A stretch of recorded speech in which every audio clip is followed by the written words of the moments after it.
Hello students. Last session में हमने audit principles को किया था। आज हम ऑडिट प्रोसीजर्स को करेंगे। What is audit procedure? तो ऑडिट प्रोसीजर क्या होता है? वो सारे टास्क परफॉर्म करेगा ऑडिटर जो कि बुक्स ऑफ अकाउंट्स को एग्जामिन करने के दौरान उसे जिन सारे कामों को करना पड़ता है उसको हम क्या बोलते हैं? Audit procedure. ठीक है। कुछ प्रोसीजर ऐसे होते हैं जिनको फॉलो करना जरूरी होता है ताकि जो हमारे प्री डिटरमाइंड उद्देश्य हैं, जो ऑब्जेक्टिव्स हैं जिनको लेकर एक ऑडिटर ने अपना काम स्टार्ट किया है, उनको अचीव किया जा सके। तो प्रोसीजर का मतलब काम करने का वो तरीका हो गया जिस तरीके से वो सारे बुक्स ऑफ अकाउंट्स के डिटेल जो है वो ओनर से लेगा और उसके बाद उसको वाउचर से टैली करेगा और अपनी रिपोर्ट जो है वो सबमिट करेगा। यानी कि उसको अपनी प्रोसीजर को डिसाइड करने के बाद अपनी टेक्निक देखनी होगी कि मुझे किस किस तरीके से ट्रूथफुलनेस ऑफ बिजनेस को जानने के लिए, यानी बिजनेस की सही पोजीशन को जानने के लिए मुझे किस किस तरीके से बुक्स ऑफ अकाउंट्स को ऑडिट करना है, छानबीन करनी है ताकि बिजनेस की फेयर पिक्चर पता चल सके। नेक्स्ट हमारा आता है ऑडिट टेक्निक्स। ऑडिट टेक्निक्स क्या होती हैं? जो भी एविडेंसेस के थ्रू, यानी जो प्रूफ के थ्रू जब वो वेरीफाई करता है बुक्स ऑफ अकाउंट्स को ताकि बिजनेस की सही पिक्चर पता चल सके, उसको हम बोलते हैं ऑडिट टेक्निक्स। ठीक है। इससे क्या होता है कि जो भी टेक्निक्स वो यूज करेगा बुक्स ऑफ अकाउंट्स को वेरीफाई करने के लिए, उन सभी टेक्निक्स को हम ऑडिट टेक्निक्स के नाम से जानते हैं। ठीक है। अब ऑडिट टेक्निक्स में उन सभी को चीज़ों को शामिल करता है जो कि वो सारी इंफॉर्मेशन कलेक्ट करने के लिए कलेक्ट करेगा। ऑडिट जो है वो एविडेंस से वेरीफाई करेगा और सच एविडेंस के बेस पर वो अपनी रिपोर्ट जो है वो ओनर को सबमिट करेगा। ठीक है। और वो एविडेंस क्या हो सकते हैं? वाउचर्स हैं, डॉक्यूमेंट्स हैं, इंफॉर्मेशंस हैं, ये सब हो सकते हैं। कुछ फॉलोइंग ऑडिट टेक्निक्स जैसे वो यूज करेगा, जो वो हम देख लेते हैं कौन कौन सी हैं। फर्स्ट है जैसे फिजिकल वेरिफिकेशन, यानी अगर वो किसी चीज को खुद जाकर देखता है, जांच करता है, तो इसको जैसे स्टॉक को वेरीफाई कर रहा है तो इसको हम क्या बोल देंगे? Physical verification. Next, physical inventory. Physical inventory का क्या मतलब है? जितना भी हमारे पास स्टॉक है, इनकमिंग आउटगोइंग जितना भी स्टॉक है, वर्क इन प्रोग्रेस में फिनिश गुड्स है, रॉ मटेरियल, सबको अगर वो देखेगा तो ये फिजिकल इन्वेंटरी मेथड होता है। नेक्स्ट क्या है?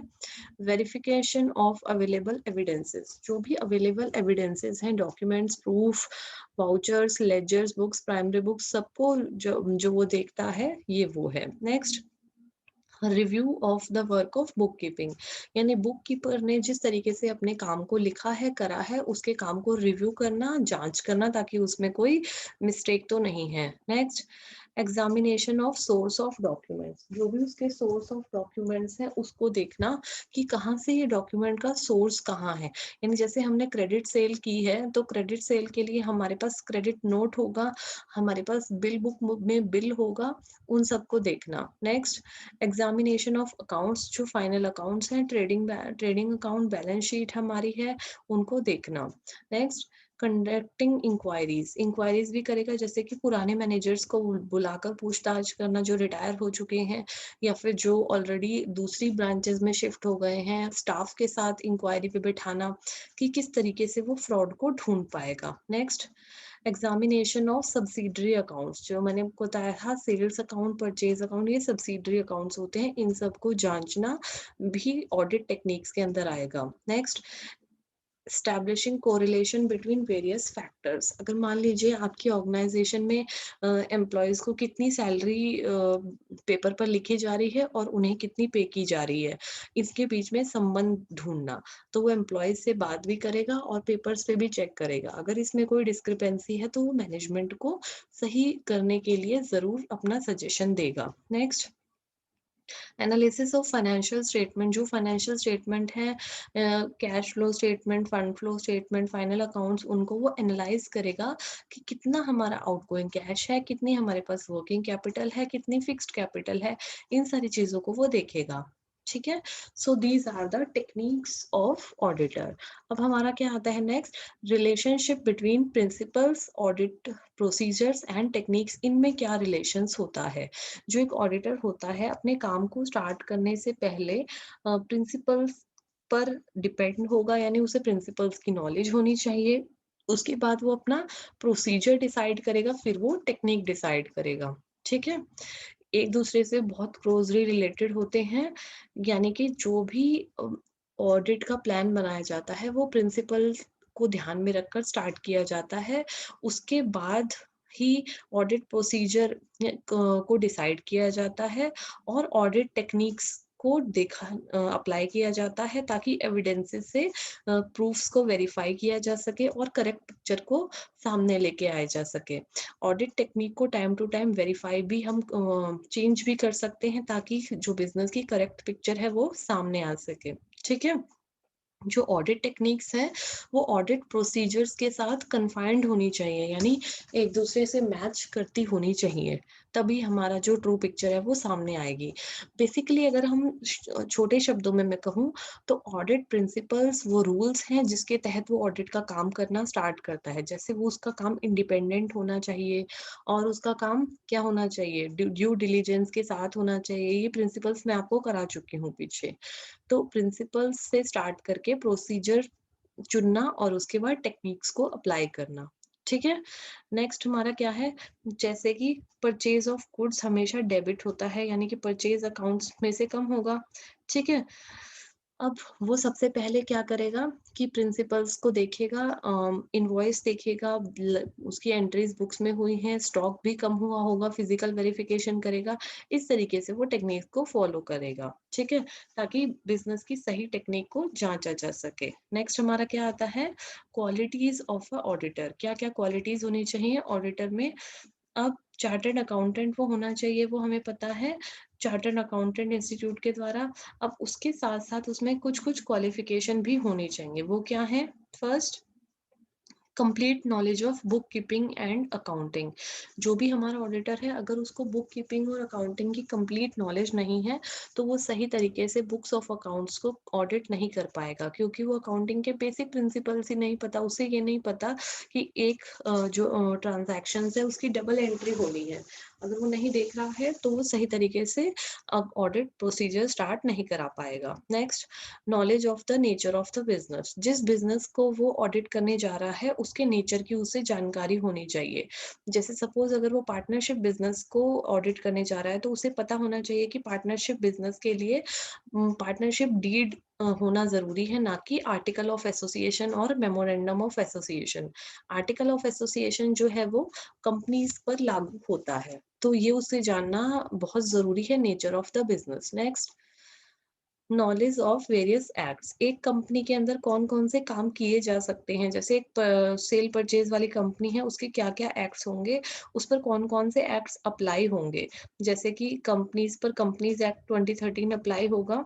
उसके बाद आपका जो कॉन्ट्रैक्ट अगर वो किसी से कर रही है तो इंडियन कॉन्ट्रैक्ट एक्ट अप्लाई होगा। इन सबको उसे जानना बहुत जरूरी है। Expert in the work of auditing. जो पर्सन है उसे ऑडिट के काम में निपुण होना बहुत जरूरी है। अगर वो उसमें काम में एक्सपर्ट नहीं है तो वो अपनी सही रिपोर्ट नहीं दे पाएगा और उस रिपोर्ट का ओनर्स के लिए और थर्ड पार्टीज के लिए कोई बेनिफिट नहीं होगा। Impartial and honest. जो ऑडिटर है उसका पक्षपात से रहित होगा वो, और ईमानदार होना बहुत जरूरी है। अगर वो मैनेजमेंट के हाथों बिक जाएगा तो वो अपनी सही रिपोर्ट नहीं देगा, जिससे थर्ड पार्टीज को भी नुकसान होगा और समाज के लिए भी ये बिल्कुल भी सही नहीं होगा। Industrious, vigilant and clever. यानी कि उसको अपने बिजनेस से काम रखने वाला होना चाहिए, चालाक और चतुर होना चाहिए, तभी वो फ्रॉड्स को ढूंढ पाएगा। अगर कोई भी ऐसा लथार्जिक सा आलसी सा व्यक्ति है जो कि बिल्कुल भी चतुर चालाक नहीं है, एकदम भोला बंदा है, तो वो ऑडिट के काम में सेट नहीं हो सकता। Independent and fearless. उसको निर्भय होना चाहिए, निडर होना चाहिए और एकदम आत्मनिर्भर होना चाहिए। यानी कि अगर वो मैनेजमेंट से डर के काम करेगा तो कभी अपनी फेयर पिक्चर नहीं दे पाएगा। सिर्फ वो मैनेजमेंट जो चाहेगी वही रिपोर्ट देगा।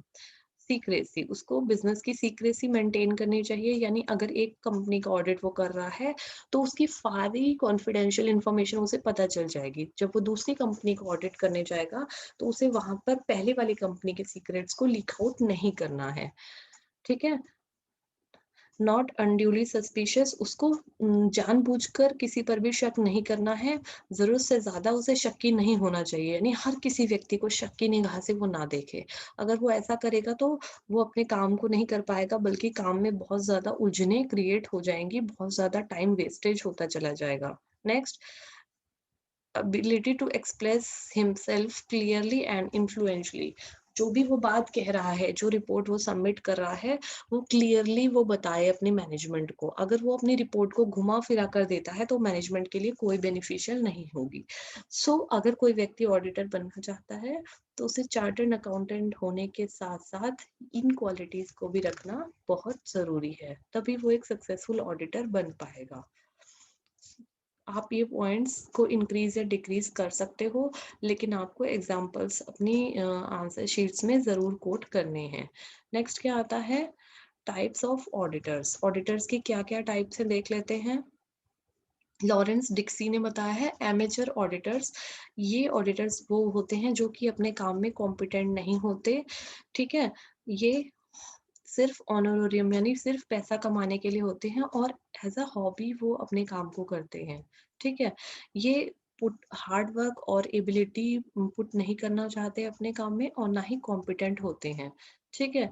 इनके द्वारा जो काम किया जाता है उनसे थर्ड पार्टीज को काफी लॉसेस हो सकते हैं, जिसकी वजह से इनके द्वारा किया गया काम बिल्कुल भी ऐसा नहीं होता कि जिसे हम आगे काम करा सके, यानी अपने काम में बिल्कुल भी निपुण नहीं होते, ठीक है। इसीलिए इनको हम ऑनररी ऑडिटर्स भी कहते हैं, ठीक है। नेक्स्ट हमारा ऑडिटर जो आता है वो है प्रोफेशनल ऑडिटर। ये ऑडिटर ऐसे ऑडिटर होते हैं जिसे chartered accountant India chartered accountant ने अप्रूव्ड ऑडिटर माना होता है, ठीक है। ये सोल प्रोप्राइटरशिप, पार्टनरशिप कंपनीज इस तरीके के ही प्रोफेशनल ऑडिटर्स को अपॉइंट करते हैं ताकि उनके बुक्स ऑफ अकाउंट्स जो हैं वो तरीके से ऑडिट हो सकें, ठीक है। ये किसी के एम्प्लॉयज नहीं होते, ये मतलब किसी की ऑर्गेनाइजेशन में पर्टिकुलरली काम नहीं करते, बल्कि इनको कॉन्ट्रेक्चुअल बेसिस पे अपॉइंट किया जाता है ताकि कंपनीज के बुक्स ऑफ अकाउंट्स जो हैं वो ऑडिट हो सके, ठीक है। इनको रीजनेबल कंसीडरेशन दे दिया जाता है, यानी सपोज अगर इन्हें काम करने में 1 महीना लगा तो एक पहले से निर्धारित कुछ अमाउंट इन्हें पे किया जाता है जो कि इनके लिए सफिशिएंट हो, ठीक है। नेक्स्ट, गवर्नमेंट ऑडिटर ऐसे ऑडिटर्स होते हैं जो कि इंडियन गवर्नमेंट का सीनियर मोस्ट व्यक्ति होगा, वो माना जाता है जो गवर्नमेंट के बुक्स ऑफ अकाउंट्स को ऑडिट करेगा, ठीक है। ऑडिटर कंट्रोलर जनरल कौन कहलाता है, जो सीनियर मोस्ट बंदा होता है और वो ये वेरियस ऑफिसेस के बुक्स ऑफ अकाउंट्स को ऑडिट करने का अधिकार रखता है, ठीक है। गवर्नमेंट ऑडिटर जो होते हैं ऑडिट कोड के अंदर इंक्लूडेड होते हैं, ठीक है। और इस तरीके से इनके बुक्स ऑफ अकाउंट्स जो हैं वो ऑडिट होते हैं। सो आज हमने ये बुक्स ऑफ अकाउंट्स को देखा। These are your types of auditors. यहाँ पर आपका ये चैप्टर जो है वो कंप्लीट होता है। आप इसके नोट्स प्रिपेयर कीजिए, इसको थॉरोली स्टडी कीजिए। Once you are having doubt तो आप व्हाट्सएप ग्रुप में पूछ सकते हैं और नेक्स्ट हम इसका टेस्ट कंडक्ट करेंगे, प्रेजेंटेशन कंडक्ट करेंगे। So keep learning students, take care,